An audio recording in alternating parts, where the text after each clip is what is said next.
might just spend my Friday night looking at the Alabama originals because it's going to be cold, so I'm not going to want to be out and about, so I'll just watch Luke's story. Well, you're a good friend for that. You're a good friend for that.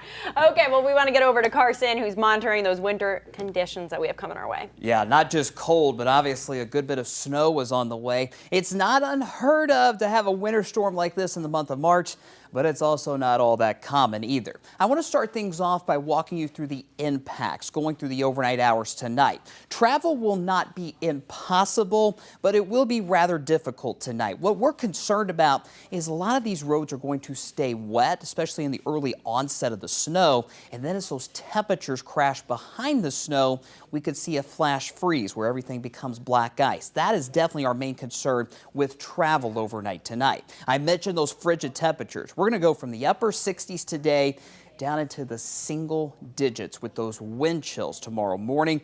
And we could even see some blowing snow thanks to those wind gusts upwards of 30 miles per hour. And that could lead to whiteout conditions overnight. Not very often we're talking about whiteout conditions either here in North Alabama. Let's show you the winter weather alerts one more time. Again, a large portion of our coverage area was upgraded this morning to a winter storm warning. All of those counties in pink, that's where that warning starts at 9 o'clock tonight and lasts through 9 a.m. Saturday morning. So this includes Jackson County, the Metro, the Shoals, stretching down towards Marion and Winston counties too.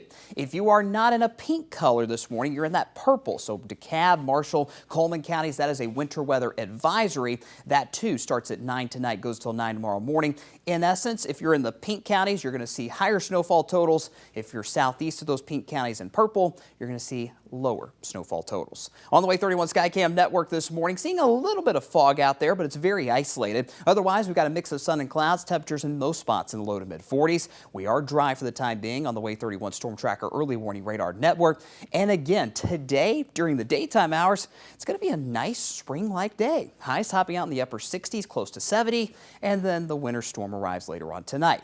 Future radar looks like this. By 10 o'clock this morning, this data source has been trying to squeeze out a few rain showers over Sand Mountain. I think a lot of us will stay dry, but we'll have that mix of sun and clouds. Then the shower chances increase late this afternoon.